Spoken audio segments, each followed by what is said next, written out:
And so that is one of the biggest mistakes people make when they're trying to treat their skin condition, is by treating it just as a skin condition at the surface layer, whereas actually they need to get down to the engine room, to the root of the problem. So anything that's presenting on the skin, think from topical steroid withdrawal all the way through to simple things like eczema and psoriasis, those things will break down the upper skin layer.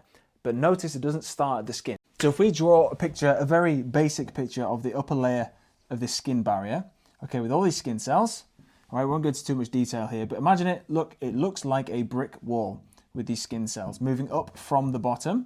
And then we've got some immune cells here, especially if the immune system is activated in cases like atopic dermatitis, where we know the immune system is heavily driving the response. Now, lots of things can be happening inside the body. So remember the core four, we've got the diet, and I'll explain why each of those can have an effect on the skin barrier. We've got diet, the biomes, toxins, and stress. Each one of those can have an impact directly on the skin barrier itself. And so the lie we've been told is that putting something on the skin can improve a skin condition. Well, hang on, where's the skin growing from? Is it growing from the top down or the bottom upwards? That's right, it's growing from the bottom. And so the processes driving the formation of new skin cells here is what we need to control. Yes, it is true, if we slap a load of Vaseline or Epiderm or Epimax or whatever the hell you've been given by your dermatologist, if we slap a load of that on the skin, we are decreasing the amount of external allergens and toxins and bacteria and pollen and everything like that coming through that layer. So yes, it does have a mechanical impact, and yes, there are some natural creams that have certain compounds in them that can modulate the immune system slightly. However, if the immune system is activated because of one of these other core four, then you're never going to be able to get on top of the skin condition just by treating at the surface level. So it is worth understanding that yes, if the skin barrier is already broken down, such as in atopic dermatitis, we get a drop in filaggrin. And filaggrin is that master skin protein. Without it, we can't make natural moisturizing factor. We can't build a nice healthy skin barrier layer. If we do get a drop in filaggrin because of a Th2 immune response, which suppresses production of filaggrin, the skin barrier will start breaking down. Then we become sensitized to pet dander. Why? Because it comes through the skin barrier and interacts with the immune system. There you go, you've got your dendritic cell picking up a piece of your cat hair and taking it around to the rest of the immune system saying, hey, this is a problem. If you spot this, create a response. Same goes for pollen, same goes for anything coming through this skin barrier after the skin barrier has already broken down. Notice it didn't start there, but certainly an inflammatory response at the skin layer can keep that inflammation going. So let's break this down slightly differently this time. So let's loop together the diet and the biomes. And so if we go back to the gut barrier, and we've done lots on this before, if we go back to the gut barrier, you know intestinal hyperpermeability, which is where we get a gap between these enterocytes or colonocytes, which is where we get the things from the gut moving through into the bloodstream. And you've got your food and your poop in here, moving that way. And then this goes off to the liver once it's in the bloodstream side. This intestinal permeability is what's driving the majority of these conditions, not just eczema or psoriasis, but the majority of chronic and autoimmune conditions. Intestinal hyperpermeability is what's driving them. However, the NHS doesn't recognise it as a root cause. However, the Institute for Functional Medicine and other natural-based medicine practices do recognise intestinal hyperpermeability. Now, when you do have inflammation in the gut, not only does it start this immune system cascade where the immune system cannot control what's coming through, it also drops the amount of nutrients that you can absorb. Take iron, perfect example. If anyone has an iron deficiency, do you actually have an iron deficiency from the food that you're eating? Or could it be also true that the absorption of iron is the blockade, is the problem, is the limiting factor? So yes, iron is going in. This is somebody's mouth, by the way, and they're eating lots of food with iron. However, because we've got this breakdown in gut barrier function or gut inflammation, all right, lightning bolt for inflammation, with that gut-based inflammation, the amount of iron that you can absorb from the food also drops. And there is a connection between iron and B12 as well. So if you have been told that you're low iron, firstly understand the difference between iron, ferritin and transferritin. They are different. And if you do have inflammatory gut issues, then your absorption from iron from food will be different. So getting an iron transfusion may work better for you. Now, what causes this? What causes this gut permeability? Lots of things can cause intestinal hyperpermeability, but it's not the only thing that can cause that immune system derangement. Remember, there are these Peyer's patches on the bloodstream side and within the gut wall that are continuously sampling through into the gut. And if the immune system starts to notice that the balance of the microbiota is shifting towards pathogenic microbiota, then it is going to mount an immune response within the gut as well.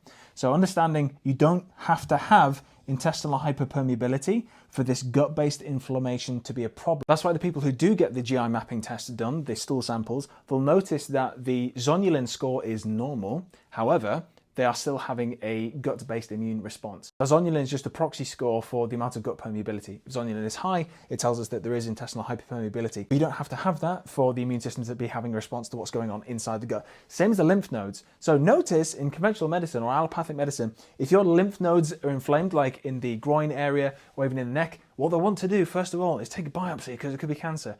Well, most of the time, if you know the function of the lymph node, which is a training ground for your T cells, it's where the T cells go to decide what they're going to be when they grow up.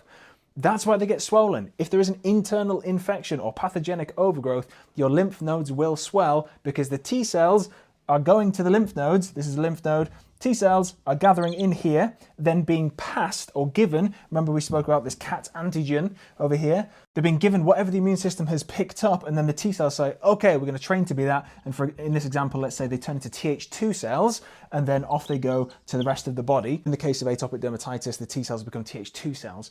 But that's just a representative example. But notice, if this is flooded with T cells, those lymph nodes will become inflamed. If you have lymph nodes up in the groin area, 9 times out of 10, it's because you have dysbiosis, microbes in the gut that the immune system has recognized as an infection. Either because we have gut permeability and these antigens are moving through into the bloodstream, or because, yeah, genuinely these microbes are a problem for the human body. So that's just a note here on the lymphatic system. Remember, your lymphatic system is part of the drainage system, which means it deals with a lot of toxins as well. That's what the lymphatic system is for. It's for getting away all the waste from the tissues, dumping it into the lymphatic system to the liver, to the bowel, and out through the other end. Remember, if you do have intestinal hyperpermeability and you start doing a detox, liver detox, pulling lots of toxins out of the body, your gut is that primary channel of elimination. If you do have intestinal hyperpermeability and you try and go through some sort of detox process, you'll probably get secondary reabsorption issues, which is where you've pulled the toxins out of the tissues, but they're coming back through the intestinal hyperpermeability. The big one that wraps all of these things together is stress. So notice your diet may be fantastic and you've already taken a lot of the advice that we've given or suggestions on the diet, and you're having lots of non-soluble fiber and lots of vitamins and minerals and nutrients, but you're not absorbing it. It's because your nervous system, remember the nervous system has parasympathetic and sympathetic, and your parasympathetic is your rest and digest, and your sympathetic is your fight and flight and freeze. When you are in sympathetic dominance, which means that you're constantly in that fight, flight, freeze response, your GI motility slows down, which means the processing speed slows down. It also has an effect over the immune system response and the liver and the kidneys. It slows all of those functions down. So you could do the rest of these things. You could work on the biomes, you could work on the toxins, you can work on your diet, but if you haven't solved the stress problem, you will still have trouble absorbing iron, for example, because the inflammation in the gut has been driven by the stress response. So notice stress holds all of these things together. But this is just a quick video on the importance of not just tackling skin problems at the skin level where they're presenting, because all of that nonsense is because of something that's happening elsewhere in the body, or a group of things that are happening elsewhere in the body. A minor exception to this is something like contact dermatitis, which is where something's been rubbing on the skin very often. It's a nickel sensitivity as well, where the body has absorbed nickel, for example, through some of the foods. There are lots of foods containing nickel through the immune system here, and then it has sensed, or a little bit of nickel has come through. Let's say you're wearing a wedding ring or something like that. You've had a little bit of that nickel through here, and the immune system's recognized it as a problem because it's already spotted it somewhere else in the food because of the intestinal hyperpermeability. Okay, so yes, as above, so below. The important thing here is, yes, putting things on the skin may make it feel better, but a classic counterexample to that is no moisture therapy for topical steroid withdrawal. A lot of people, more than 50%, will report actually no moisture therapy worked really well for them, but on a case-by-case basis, you can try that. Putting things on the skin is not the best way to tackle these things in the long term. You must tackle the problem from the inside, which is nutrient-dense diet without temporary food triggers, rebalancing the body's microbiome, not just the gut, but also the skin itself, reducing toxic load, but not necessarily increasing detox capacity of the body before you fixed intestinal hyperpermeability, and then stress. Stress is the big one. That's the big governor that controls whether your body's going to drop into a detox response, whether it's going to make sure that gut is working properly, and most importantly, when you are stressed, you burn through nutrients a lot faster. So if you're in a stressed state and you're wondering, why is my body not healing? Why is my hair falling out? It's because with that gut inflammation and the stress response itself, it will burn through high amounts of nutrients whilst also reducing the amount you can absorb from your food. That's why people lose hair when they get stressed. Right? It's because they're not getting the iron, they're not getting the nutrients, because of the drop in absorption, and also you're burning through that nutrient load a lot higher. If you want more detailed breakdowns and videos and things like that, there is a skin program that's now on offer. It takes you through all the information, but also you've got that accountability because you've actually invested some money in it.